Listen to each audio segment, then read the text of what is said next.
नमस्ते दोस्तों, आप सभी का स्वागत है। आज हम एक ऐसे सेक्टर पर बात करने वाले हैं कि उसे तो हम सभी जानते तो हैं, लेकिन उसको इतना महत्व नहीं देते जितना उसे देना चाहिए।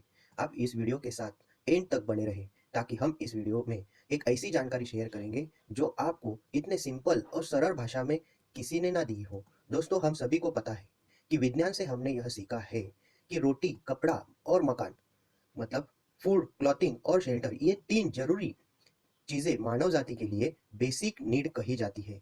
लेकिन अभी हम एक ऐसे जगत में रहते हैं कि वहाँ तो इन चीज़ों तीन तीन चीज़ों से भी बहुत चीज़ें हमारे लिए इम्पोर्टेंट यानी कि ज़रूरी हो चुकी है।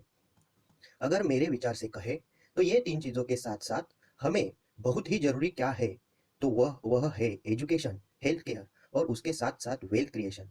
दोस्तों, अभी लाइफ़स्टाइल को यानी कि कॉम्पिटिटिव वर्ल्ड को देखते हुए मेरे विचार से यह 3 चीज़ें भी उतनी ही ज़रूरी है जितनी रोटी, कपड़ा और मकान की ज़रूरत हमें है। हाँ, हर एक की बेसिक नीड की डेफ़िनेशन अलग हो सकती है। ये तो मैंने मेरे ज़रूरत के हिसाब से बेसिक नीड बताई है। अगर आप भी मेरी तरह यही चीज़ों को ज़्यादा ज़रूरतमंद समझते हो, तो कमेंट में ज़रूर फीडबैक कर देना ताकि मुझे समझ सके आप मेरे विचार से सहमत हैं या नहीं। अगर आप नए हैं, तो चैनल को ज़रूर सब्सक्राइब करना और बेल आइकॉन पर क्लिक करना ना भूलिएगा ताकि हमारे नए वीडियोज़ नोटिफ़िकेशन जल्द से जल्द आप तक पहुँचे और कोई भी इम्पोर्टेंट या यूज़फुल वीडियो आपसे छूट ना जाए। चलिए हम अब बात करते हैं वो सेक्टर की जिसके लिए हम यह वीडियो बनाने वाले हैं। हम बा हम बातें करने वाले हैं एनर्जी सेक्टर की। एनर्जी यह एक ऐसा सेक्टर है जिसकी ज़रूरत हर एक को लगती है।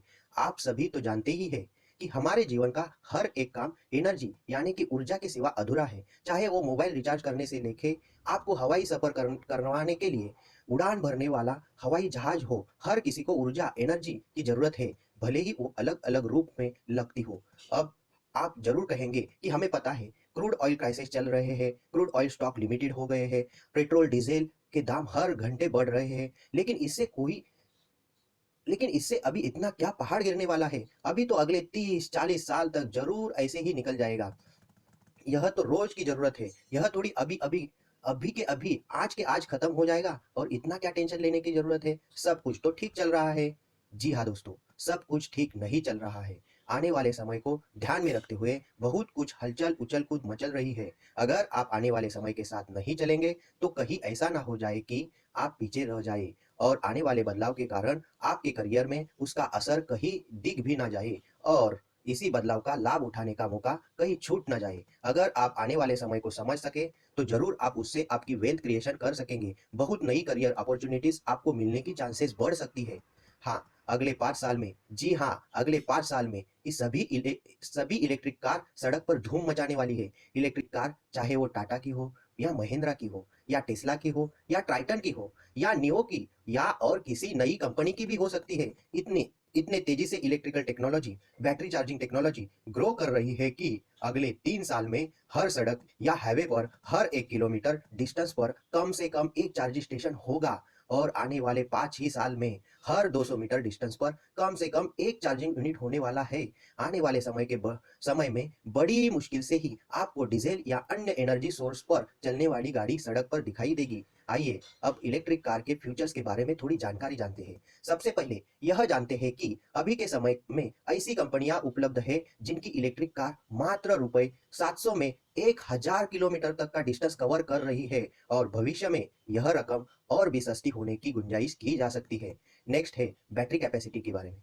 500 किलोमीटर से 700 किलोमीटर केवल एक ही बार चार्जिंग में डिस्टेंस कवर करने वाली बैटरी कैपेसिटी ऑलरेडी डेवलप हो चुकी है और भविष्य में बैटरी कैपेसिटी और ज़्यादा हो रही है। थर्ड पॉइंट आता है बैटरी चार्जिंग टाइमिंग अथवा पीरियड। कम से कम 1.5 से 3 घंटे में पैसेंजर बस और हेवी व्हीकल की बैटरी चार्ज होती है, लेकिन भविष्य में यही समय मात्र 20 मिनट पर आने की पूरी संभावना है। फोर्थ पॉइंट जो हम डिस्कस करेंगे वह है यूज ऑफ रिन्यूएबल एनर्जी, मतलब कि कड़ी धूप में चलते हुए गाड़ी की और ओपन स्पेस में खड़ी हुई गाड़ी की बैटरी सोलर पैनल की मदद से मुफ्त में मिलने वाली सोलर एनर्जी को इलेक्ट्रिकल एनर्जी में कन्वर्ट करके बैटरी चार्ज करवाने की सुविधा, यह एक बड़ा एडवांटेज होने वाला है। ये थे 4 महत्वपूर्ण बेनिफिट्स यानी कि फायदे हमें जानने जरूरी थे। चलिए अब बात करते हैं इलेक्ट्रिकल एनर्जी के बारे में। वैसे इलेक्ट्रिकल एनर्जी बहुत साल पुरानी ही टेक्नोलॉजी है, बट एज सच अभी तक देखा जाए तो इसके एप्लीकेशंस बहुत सीमित थे, जैसे कि home, office, commercial, lighting, AC, heating, cooling और इंडस्ट्रियल मशीनरी तक। इसके अलावा हमें डेली के यूज में इलेक्ट्रिकल एनर्जी लगती ही है, जो कि मोबाइल, लैपटॉप चार्जिंग के लिए बहुत जरूरी होती है। अब हम समझने की कोशिश करेंगे कि इलेक्ट्रिकल एनर्जी में ऐसे क्या बदलाव आने वाले हैं, जिसकी वजह से हमें इसे समझना जरूरी हो गया है। लेकिन अब इलेक्ट्रिक हमारे बेसिक जरूरतें पूरा करेगी ही सही, साथ साथ हमारे बाकी सारे काम जो अब तक यह टेक्नोलॉजी से पॉसिबल नहीं थे, वह भी पूरी करेंगी। यानी कि इलेक्ट्रिक कार उसका ही एक आविष्कार कह सकते हैं। अभी हम वह नॉलेज शेयर करेंगे जो आपको वेरी इजी तरीके से पूरा का पूरा इलेक्ट्रिकल सेक्टर एक्सप्लेन तो करेगा ही सही, और जो कि आपको एक ऐसी आइडेंटिटी बनाकर देगा कि आप उससे इलेक्ट्रिकल फैमिली का एक हिस्सा बनकर तेजी से ग्रो करने वाली टेक्नोलॉजी की यात्रा की शुरुआत कर सके। जैसे कि आप देख रहे हैं यह सिंबल, आमतौर पर electrical energy technology divided into 3 parts.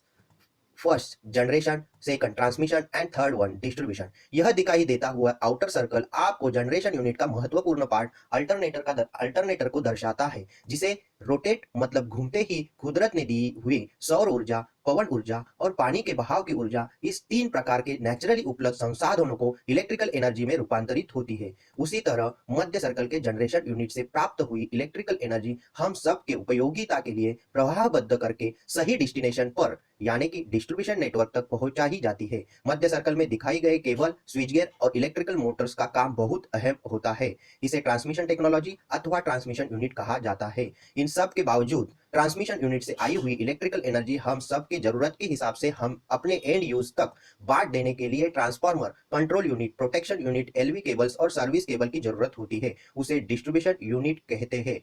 उसे इनर सर्कल दर्शाता है। यह 3 भागों के आंतरिक मिलाप से ही इलेक्ट्रिकल एनर्जी टेक्नोलॉजी हमारे लिए उपयोगिता में लाई जा सकती है और वह हमारे लिए खरी उतरती है। अब आप देख सकते हैं कि यह लोगो अथवा सिंबल के सेंटर में इलेक्ट्रिकल एनर्जी टेक्नोलॉजी के वापर से हम battery storage unit, home appliances, office, commercial lighting और इंडस्ट्रियल मशीनरी के साथ ही साथ electronic circuit digitalization, equipment, IT server, storage units का भी सही तरह से उपयोग कर सकते हैं और हमारी जीवन शैली दिन न दिन बेहतर बना रहे हैं। मेरा आपसे यही निवेदन रहेगा कि आप सभी मिलकर इस आने वाले बदलाव का हिस्सा बने और इलेक्ट्रिकल सेक्टर के रिसर्च और इनोवेशन में सहभाग दें, ताकि जल्द से जल्द हम सभी अपने ध्येय तक पहुंच सके। हम सब मिलकर ऐसे उभरते इलेक्ट्रिकल एनर्जी टेक्नोलॉजी को समझकर अपनी फाइनेंशियल और करियर की ग्रोथ निश्चित करें। अब इस वीडियो के अंत में अगर आप electrician, wireman, electrical engineer, electrical manufacturer इनमें से कोई भी नहीं है, तो भी आप जरूर इलेक्ट्रिकल टेक्नोलॉजी के भविष्य के बारे में समझ चुके होंगे और रिन्यूएबल एनर्जी के प्रति आप सतर्क और जागरूक रहे। और मैं आशा करता हूं कि आप सभी के योगदान से इलेक्ट्रिकल एनर्जी टेक्नोलॉजी भविष्य की यूजर फ्रेंडली टेक्नोलॉजी बनना तय है। धन्यवाद।